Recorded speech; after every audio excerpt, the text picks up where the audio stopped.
Can you tell us more about what university you attended and what major you selected? Yeah, I went to University of Texas here in Austin, and I was a biology major pre-med. Okay, and what made you select the University of Texas? Well, yeah, it's a good question. I had a couple choices between some schools, but what it came down to was UT at the time was very cost effective, so it was a little bit more cheaper, and then it was close to home, and a lot of my friends were going. Okay, and then what made you pick your major?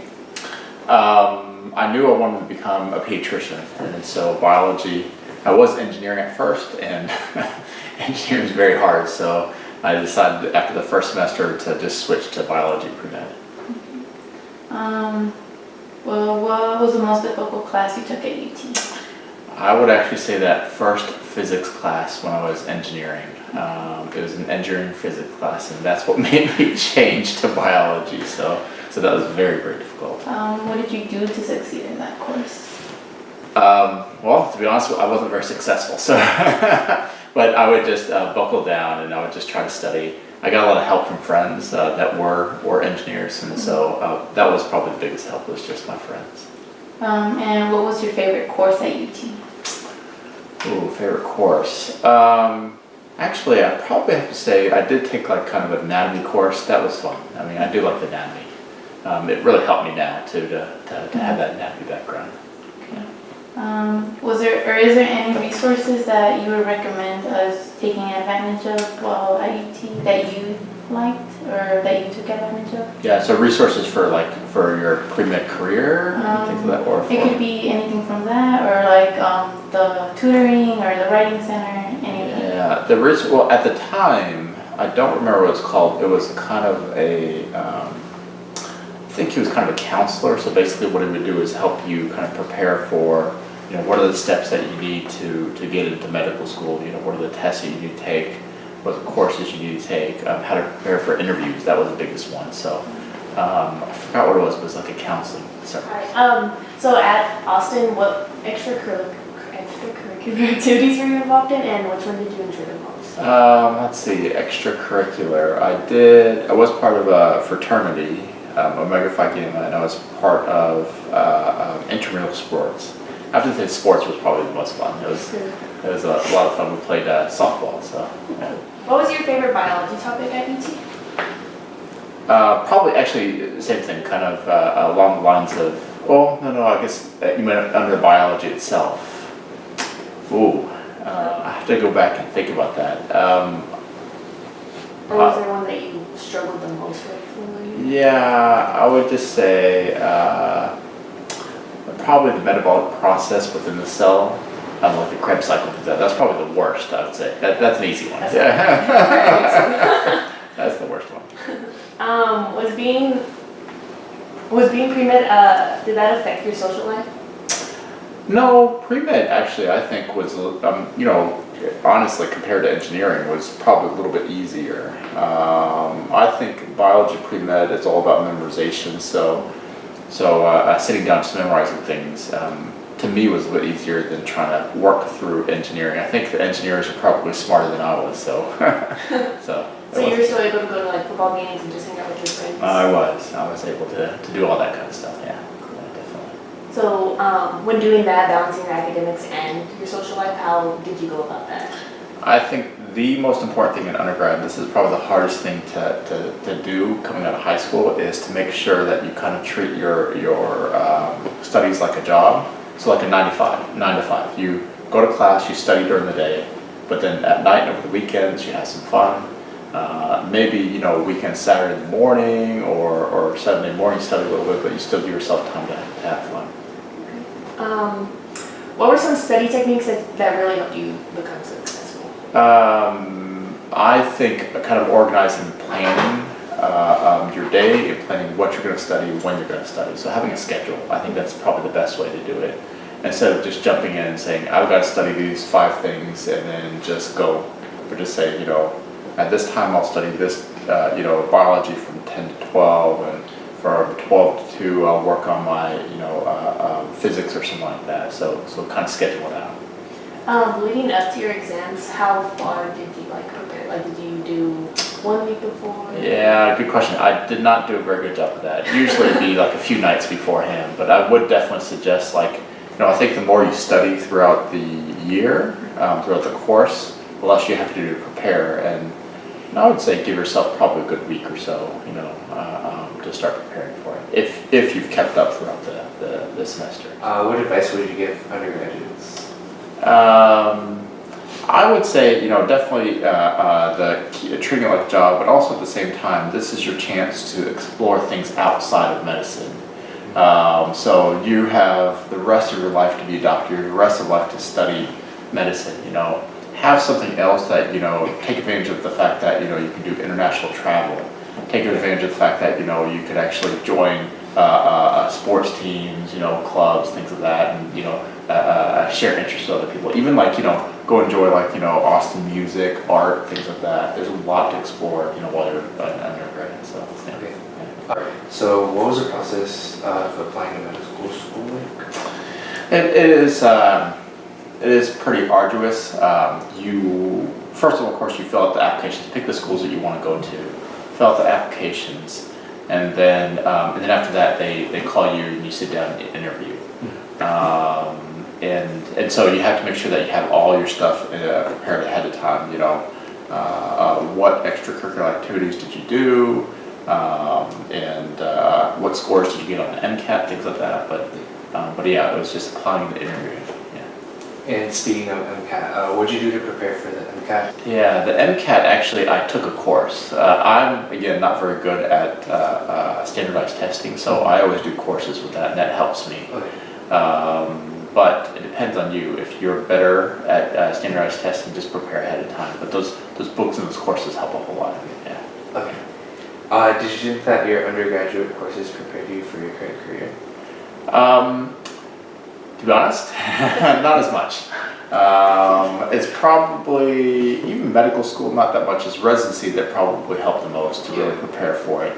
I think what undergrad does is kind of test, your desire to really, do you still want to be in medicine, but not as much, yeah. Okay. So you don't think biology or anything helped shape you in? I would say it gives you a little bit of foundation. It does help whenever you're probably trying to sit down and explain things to patients. Because once you get to residency, then information that it's hard to explain to patients. So once you get to the biology level and you can explain things like that on a more basic level, it does help a little bit. But I think the experience in residency, experience out in the world helps most. So yeah, that's true. And do you mind telling us your routine on a daily basis? Yeah, so for me, I work 4 days a week, Monday, Tuesday, Wednesday. I'm off Thursday, but then I work Friday. My daily basis, I get up usually, probably about 6 to 6:30, somewhere around there. And then I have to be at the clinic usually by 8:30. But if I have babies I have to see at the hospital, newborn babies, then I'll have to be there, at the hospital, see the babies, and then drive over to the clinic. So I can leave the house anywhere from 6:45 to about maybe 7:30 in the morning, depending on if I have to see babies or not. Okay. I have clinic basically all day. My last patient's about maybe 4:30. Wednesdays is shifted a little bit where I start a little bit later and I work a little bit later.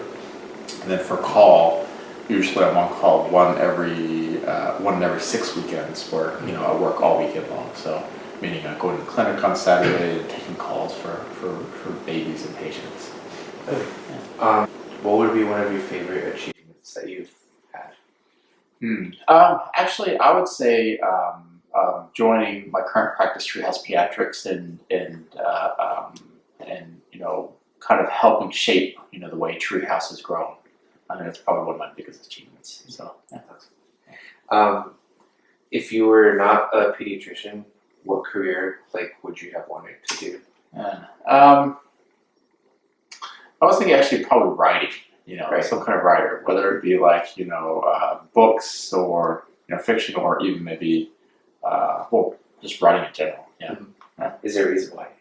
I don't know. I think it's very therapeutic to write, and I think it's kind of fun to put something out there in the world, create something. So I don't have any talent in anything else. I wouldn't say I have talent in writing either, but at least I think I could do that at a decent chance. So, What would you believe that are one of the most pressing health issues of today, and why? that's a big one. Okay, so Yeah. pressing health issues. I think the biggest thing is actually delivering healthcare to everybody. I do believe healthcare is a basic right for everybody. It doesn't matter who you are.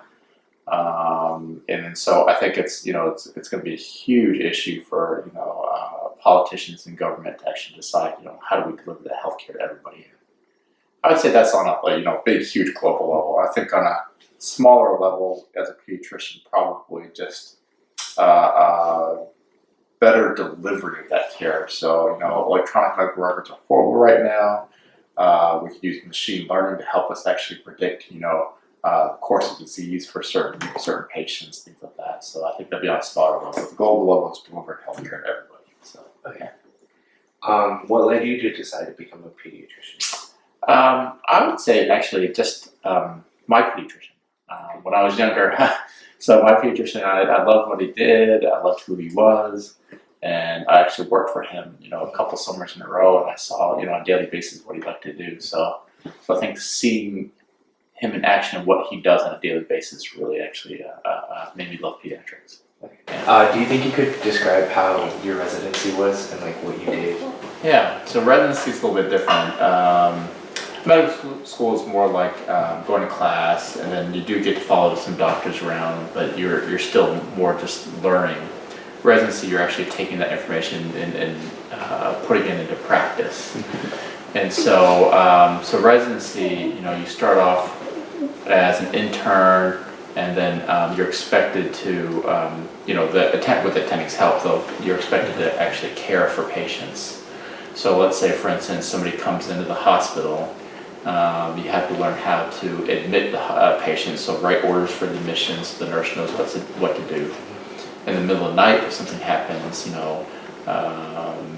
they'll call you, and then you have to try to treat whatever's going on. So if the patient's blood pressure is low, or if the patient is running fever, what do you do for those symptoms?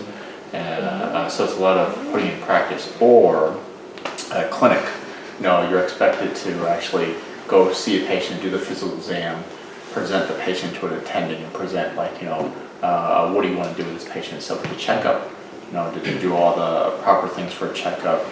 If it's a sick visit, okay, he has a fever, and what do you think he has? You have to say, okay, I think he's got an ear infection, and I've got to treat with antibiotics. So of course, starting as an intern, you don't know as much, and you have a lot more supervision, and as you become a second and third year, then you start to actually, you're expected to do that stuff on your own, so that when you graduate, you can actually be a doctor and practice that on your own. So, yeah. And in medical school, you said you took classes, right? Which class do you think helped the most? That's a good one. Well, the medical school, so the first 2 years is when you do like your basics, so like anatomy, things like that. So I think anatomy, again, really does help, especially when you're trying to diagnose things and you're trying to decide where's it coming from.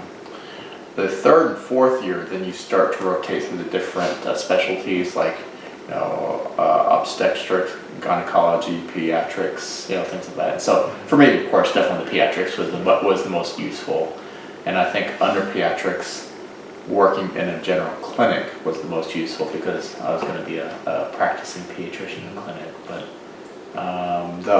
the obstetrics actually did help a little bit because then you see, the pregnant woman, and then you get to see what happens before the baby's delivered. So that did help a little bit too with that practice. Yeah. And just like for like a fun question, I know a lot of doctors that went to medical school, they had to like cut open humans, and how'd you feel about that one? Anatomy, yes. Yeah. Yeah, same thing. I actually, I thought it was a lot of fun. It makes you kind of pause and wonder if you want to be a surgeon, or even in the ER. And so it was fun, but then I realized not just anatomy, but also going to surgery that I couldn't do that all day long, because your patient most of the time is under anesthesia, so you don't talk to your patient much. But if you're the type that likes to do things, you're very hands-on, then, you know, being a surgeon, being a ER doc, being an ICU, it's very high intensity, a lot of hands-on work. So if you're that type, then it's actually, it's a lot of fun. Yeah, it is strange though, you know, kind of through. I think so. A lot of the medical students at first had a little bit of trouble with it, but after a while you get used to it. Like, you know, if you cook with meat or chicken, and things like that, it's almost the same. It's not quite the same, but it's almost the same. You know, working with raw meat. So yeah. Right. And what like about pediatrics like just like makes you feel good? It's a good question. You know, in fact, my partners and I have been kind of talking about, like, you know, physician burnout, right? You know, because no matter what field you go into, you're going to the same thing over and over and over again. And so you really do have to find that thing in your career that when I do this every single day, actually still I feel good about myself. When I retire, I can look back and say that, you know, I enjoy doing this every single day. And so for me, I think it's about not just taking care of kids, but you know, developing a relationship with parents and the patients. You know, really knowing who they are, where they came from. You know the child really well because you know them from birth. You get to watch them grow up. But even knowing, like, you know, where did the parents come from? Where did they grow up? Where did they go on vacation this last summer? You know, or they had some, you know, a trauma in their life, like, you know, maybe a grandmother died recently or something like that. So knowing those things, the little details really helps. It makes a huge difference. So yeah. So what you're saying is like you like the personal relationships between personal relationships. That's a good way to put it. Yeah, definitely the personal relationships and getting to know your patients. That makes a huge difference. They, in fact, you know, recently I was watching a video. They said that really helps physicians prevent them from burning out. And then that actually helps. They've shown studies that if your doctor shows that they care, it actually improves your health. It improves your chance of actually recovering from whatever it is, and then it makes a huge difference on both sides. So, yeah. Thank you. Yeah, sure. All right.